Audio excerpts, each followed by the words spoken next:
नमस्कार, स्वागत है आप सभी का हमारी खास पेशकश में, जहां पर तिरंगे के रंगों से हिंदुस्तान रंग चुका है। जश्न आजादी का है, 75 वर्षों के शानदार सफर का है। नए युग का भारत नई दुनिया में कदम रख चुका है। चांद से लेकर मंगल तक उसकी कामयाबी का परचम भी लहरा चुका है। तरक्की की जिन ऊंचाइयों पर आज देश खड़ा है, वहां तक पहुंचने में इंडिया इंक की एक बड़ी भूमिका रही है। इन्हीं की बदौलत आत्मनिर्भर भारत की बुनियाद मजबूत हो रही है। शेयर मार्केट में भी इंडिया इंक का जोरदार जलवा बरकरार है। अपने प्रदर्शन से इन्होंने निवेशकों की खूब कमाई कराई। आजादी के इस अमृत महोत्सव पर हम आपको कुछ वैसी कंपनियों के बारे में बताएंगे जो ना सिर्फ अपने कारोबार में अव्वल रही हैं, बल्कि हर पैमाने पर टॉपर्स रही।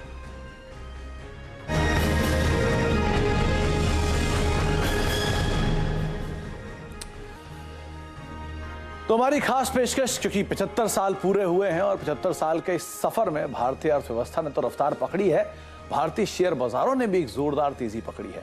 और वो जोरदार तेजी कुछ इस तरह की रही है कि 1000 का इंडेक्स आज आपके सामने या तो 60,000 है या फिर 18,000 के तौर पर आप उसे शुमार होते हुए देख रहे हैं। तो इस रफ्तार को इनकैश कैसे किया जाए, ऐसे कौन कौन से शेयर हैं जिन पर आप दांव लगा सकते हैं और जहां से एक अच्छी रफ्तार आने वाले समय में आपको देखने को मिलेगी।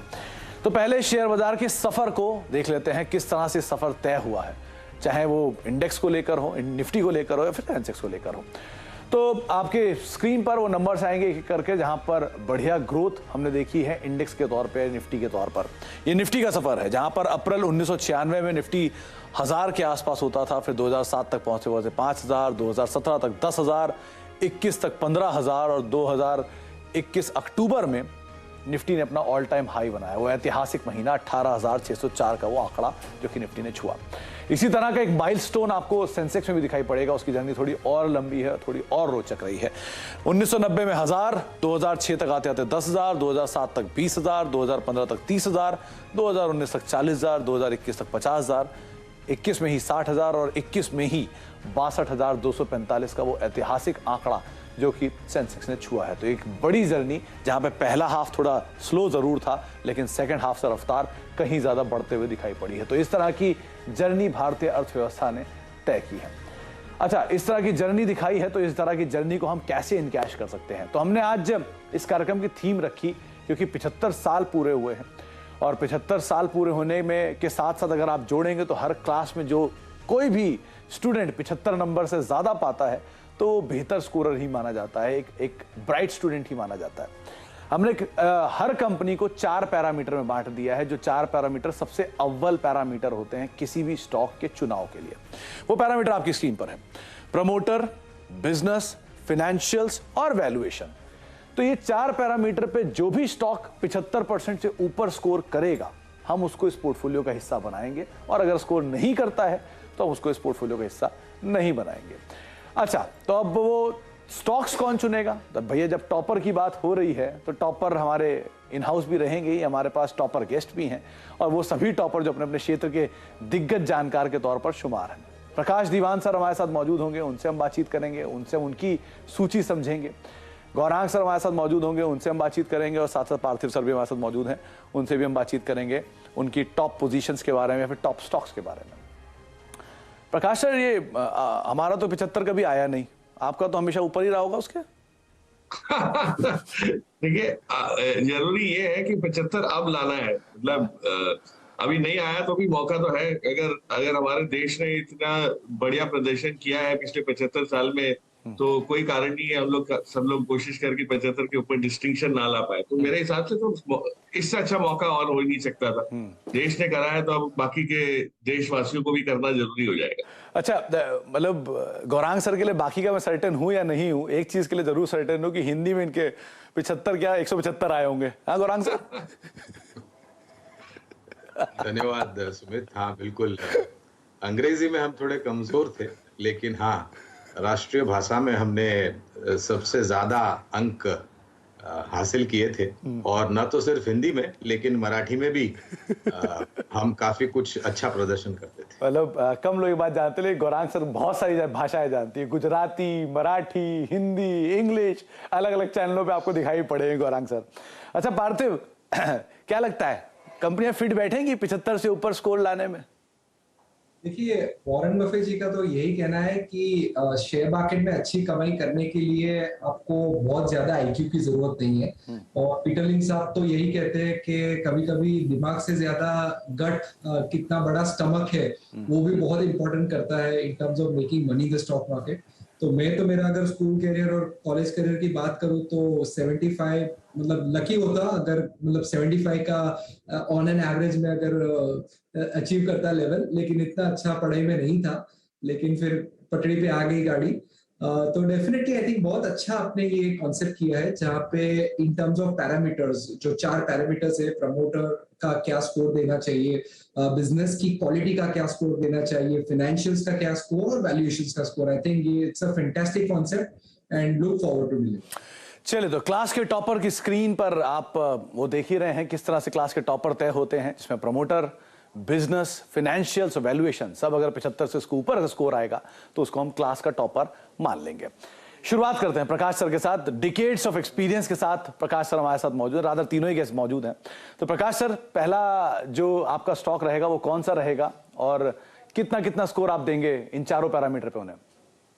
तो सुमित, पहला जो स्टॉक जिसका मैंने चयन किया है वो एक बड़ी यूनिक पोजीशन में है, क्योंकि हम देश के 75 साल की सालगिरह मना रहे हैं और सेलिब्रेट कर रहे हैं।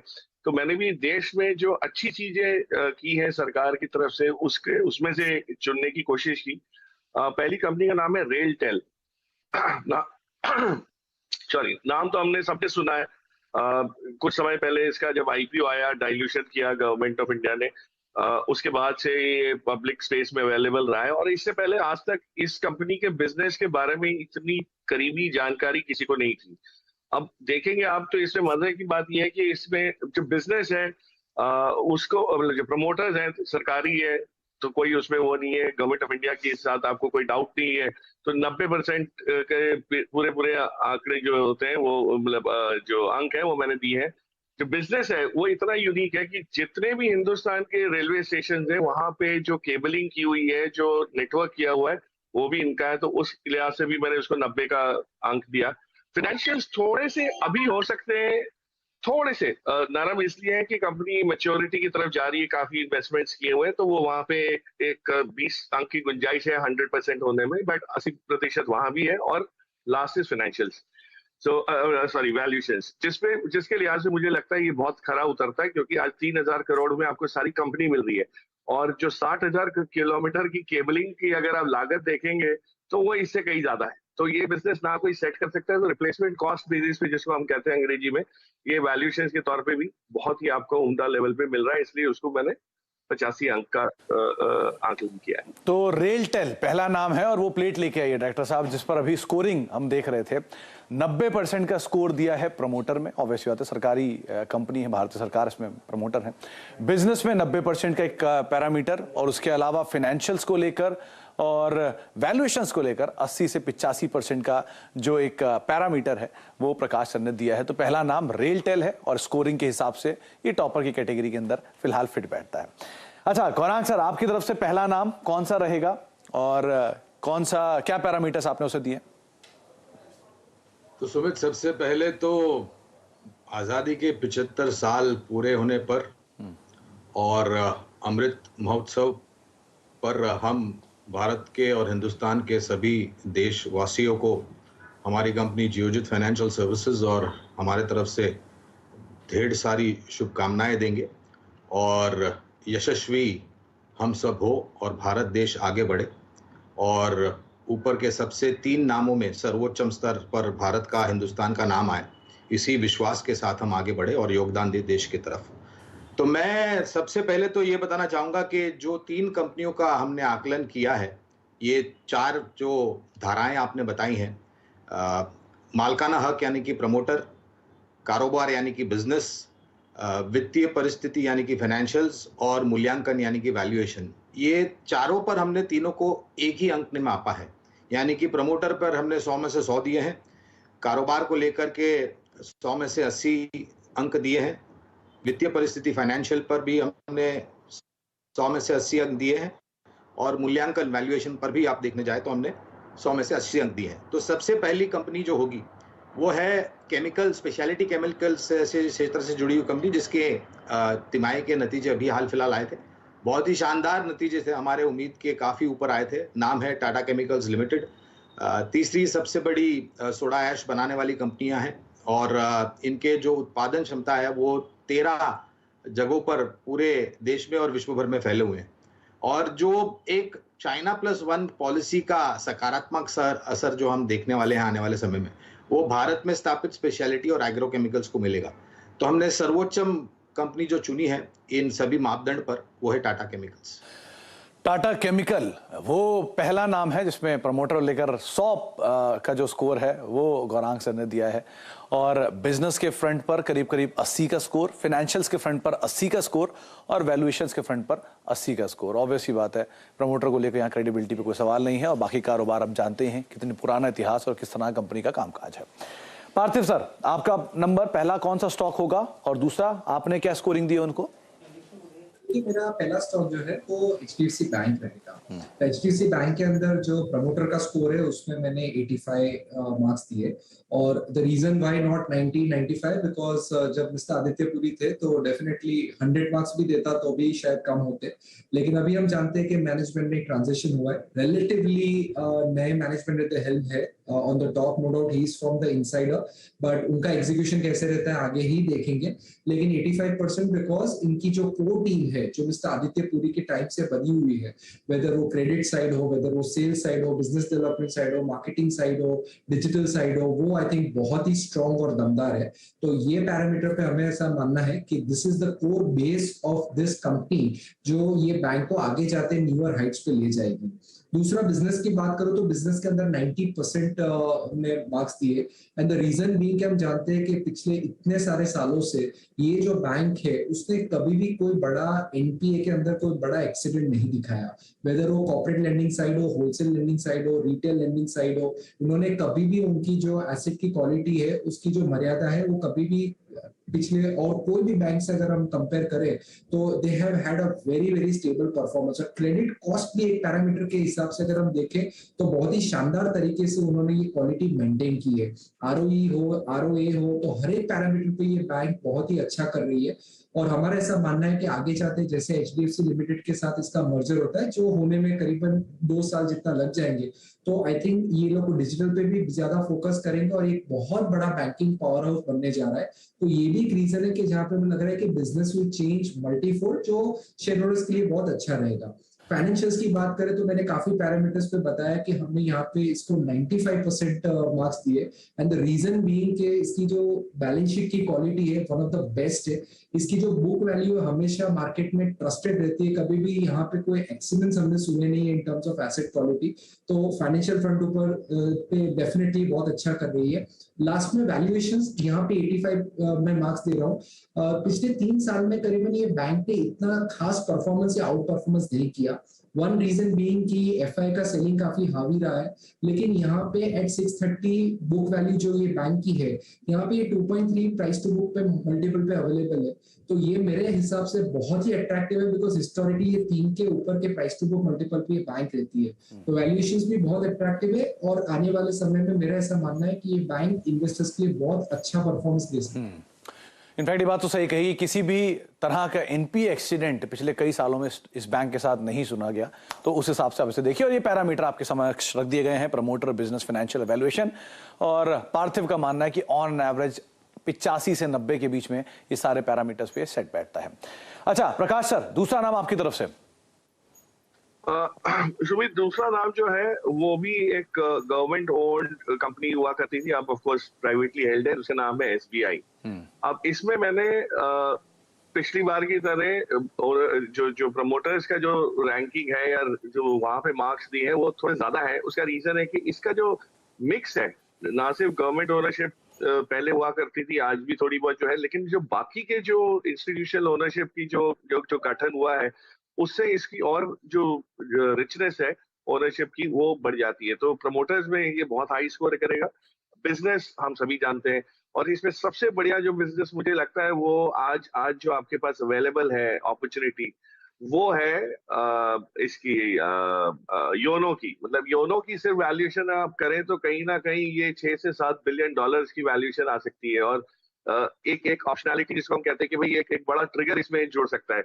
और कंपनी ने, एसबीआई ने जो लेंडिंग बिजनेस में अपने आप को जिस तरह से ढाला है इन टर्म्स ऑफ प्रोसेसेस, वो सारे प्रोसेसेस का आपको अब एडवांटेज दिख रहा है। इनका डिसीजन मेकिंग इतना स्विफ्ट रहता है, इनका इम्प्लीमेंटेशन इतना स्विफ्ट रहता है, जबकि सबसे बड़ा नेटवर्क भी आज इन्हीं के पास है।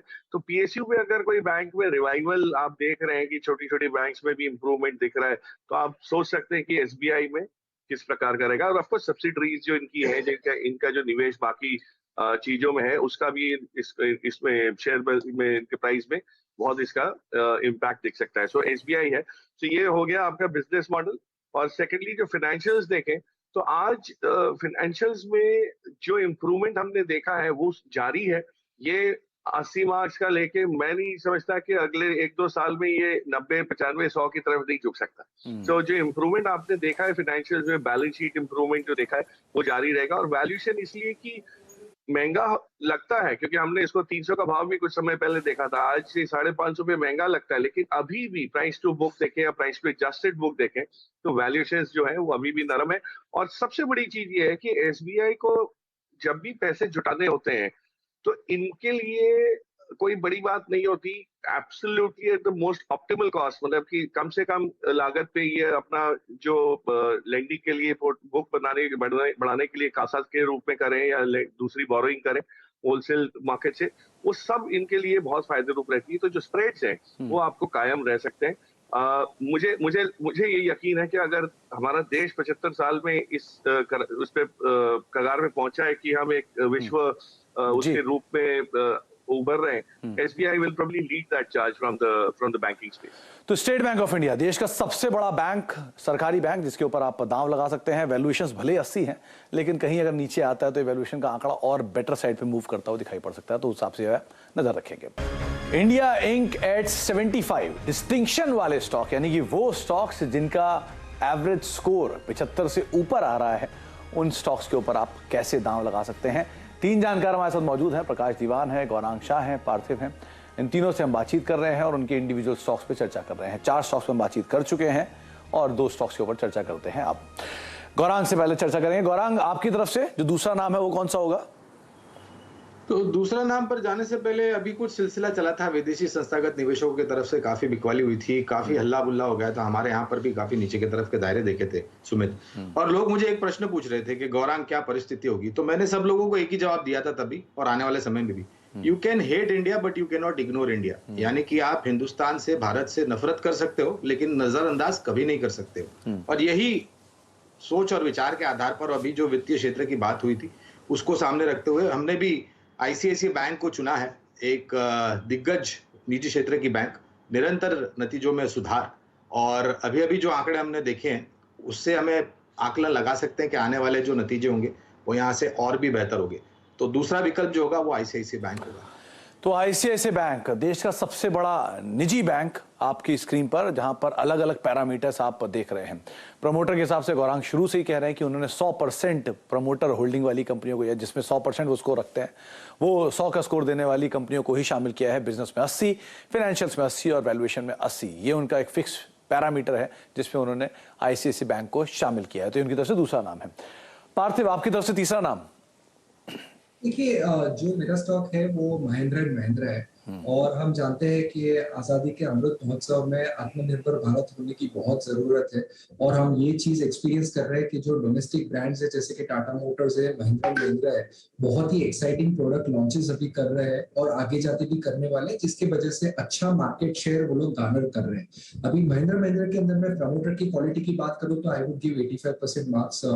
फैंटास्टिक प्रमोटर्स है, क्लीन कॉर्पोरेट गवर्नेंस, कभी भी यहाँ पे कोई डाउट नहीं रहता इस पेडिग्री के प्रमोटर प्रमोटर्स के अंदर। बिजनेस की मैं बात करूं तो बिजनेस में मैं अराउंड 75% मार्क्स दूंगा, और ये रीजन है कि 75% स्लाइटली बॉर्डर लाइन पे है, बिकॉज ये M&M जो कंपनी है एक होल्डिंग कंपनी स्ट्रक्चर रखती है। इसलिए होल्डिंग कंपनी में हमेशा हम देखते हैं कि जब ये कंपनी के पास जो दूसरे बिजनेसेस जिसका होल्डिंग स्टेक है, वहां पे हमेशा एक होल्डिंग कंपनी डिस्काउंट रहता है। तो ये स्ट्रक्चर आगे जाते अगर वो लोग डीमर्ज करते हैं या वैल्यू लॉकिंग करते हैं तो डेफिनेटली बिजनेस के लिहाज से भी बहुत अच्छे मार्क्स मिल सकते हैं। इन टर्म्स ऑफ फाइनेंशियल्स की बात करिए तो रॉक सॉलिड बैलेंस शीट है।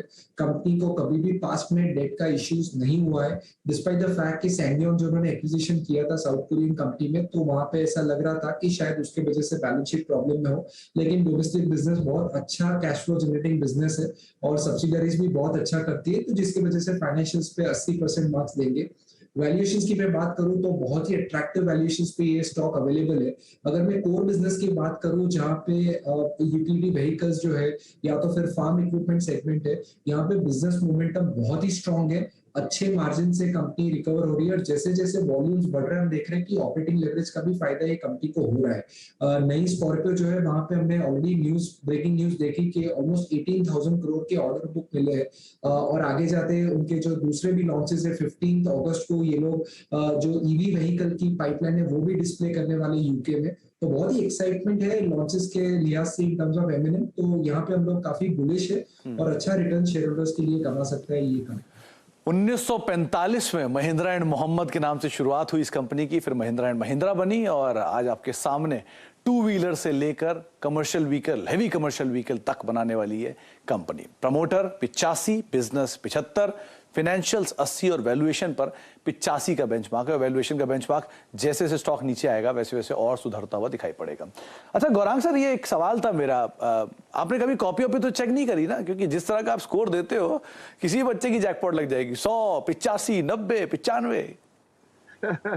देखिए ऐसा है कि आपको जो भी कार्य करना है वो बहुत ही मन लगा करके और दिल लगा करके करना चाहिए, और जब भी आप ऐसा करते हो तो आप सफलता आपके कदम चूमेगी, आपको सफलता के पीछे भागने की कोई जरूरत नहीं है। और इसी सोच विचार के आधार पर हमने जो भी मापदंड आपने दिया था उसी मापदंड पर हमने कोशिश करी कि हम ऐसे निवेशकों के शेयर्स बताए आपके चैनल के माध्यम के द्वारा जिनको मेरे ख्याल से पीछे मुड़कर देखने की जरूरत नहीं पड़ेगी। तो यही सोच रही थी अंक देने के समय पर। बढ़िया है वैसे, मतलब गौरांग सर अगर आप कहीं मेरी कॉपी चेक कर रहे होते तो आज शायद कहीं और किसी और सिचुएशन में बैठे होते, शायद ज्यादा बेटर सिचुएशन में आज दिखाई पड़ रहे होते। प्रकाश सर मतलब ऑलमोस्ट स्कोरिंग रीजनेबली कर रहे हैं, लेकिन अपर साइड भी है प्रकाश सर। सुमित, ऐसा है कि शुरुआत उसी से की जाती है और क्लास में जो 90, 80, 85% वाले बच्चे होते हैं उनकी पहले सुनवाई होती है। अब आएंगे कुछ बाकी भी हैं जो मतलब नजर ही नहीं पड़ती कभी आपकी शायद। नहीं, ऐसी बात नहीं है, हम लोग भी वैसे ही थे, हम लोग भी सब वैसे ही थे। नहीं, पार्थिव ने तो बोला शुरुआत में धीरे धीरे कमजोरी से शुरुआत हुई, बाद में ब्रेकआउट आया पार्थिव के अंदर। क्यों पार्थिव? एब्सोल्युटली, और शायद बचपन में ही शायद पापा ने बताया था कि शेयर बाजार में आना है तो बहुत हाई आईक्यू मत रखना, मीडियम रखना, तो ही अच्छे पैसे बनते। एनालिसिस पैरालिसिस हो जाता है कभी कभी। चलिए बहुत बहुत शुक्रिया आप तीनों का ही हमारे साथ मौजूद रहने के लिए, और एक बार फिर से आज़ादी के अमृत महोत्सव में आप सभी को बहुत बहुत शुभकामनाएं। एक बारी तमाम स्टॉक्स आपकी स्क्रीन पर आएंगे जो हमारे तीनों ही जानकार ने, प्रकाश सर ने, गौरांग सर ने और पार्थिव सर ने बताए आपको अलग अलग पैरामीटर्स के लिहाज से। तो जो डिस्टिंक्शन होल्डर है उसमें सबसे पहले रेलटेल, ये एक नाम आपके लिए सुझाया गया है प्रकाश सर की तरफ से, और प्रकाश सर को लगता है कि आप SBI देश का जो सबसे बड़ा सरकारी बैंक है उसके ऊपर भी दाव लगा सकते हैं। गौरांग सर का मानना है कि टाटा केमिकल एक बढ़िया बेट हो सकती है, प्रमोटर को लेकर कोई सवाल या निशान ही नहीं है, और साथ साथ कंपनी का कारोबार भी बहुत ही बढ़िया है, तो उस लिहाज से इसका भी एक अच्छे डिस्टिंक्शन के तौर पर आप इसे देख सकते हैं। गौरांग सर का मानना है कि देश के सबसे बड़े निजी बैंक ICICI बैंक के ऊपर भी आप दाव लगा सकते हैं, और साथ साथ पार्थिव सर का मानना है कि आप देश के सबसे बड़े बैंक जो कि मार्केट कैप के लिहाज से है HDFC बैंक, इसके ऊपर भी दाव लगाएं। और उसके अलावा M&M जो कि टू व्हीलर से लेके कमर्शियल व्हीकल मेजर के तौर पर शुमार है, इस पर भी आप दाव लगा सकते हैं। पुरानी हिस्ट्री है और एक बढ़िया प्रमोटर की क्वालिटी है, अलग अलग फाइनेंशियल्स हैं, वैल्यूएशंस हैं, जिसके दम पर आप इन सभी स्टॉक्स को अपने पोर्टफोलियो का हिस्सा बना सकते हैं। तो ये 6 स्टॉक आपको बताए गए हैं और इन स्टॉक्स के माध्यम से आपको ये समझाया गया है कि कौन कौन से स्टॉक्स हैं जिनको आप सही पैरामीटर पर रखकर चुनाव करेंगे तो एक अच्छे पोर्टफोलियो की स्थापना कर सकते हैं। आजादी के इस अमृत महोत्सव की आप सभी को भी बहुत बहुत शुभकामनाएं और फिलहाल इस कार्यक्रम में इतना ही। नमस्कार।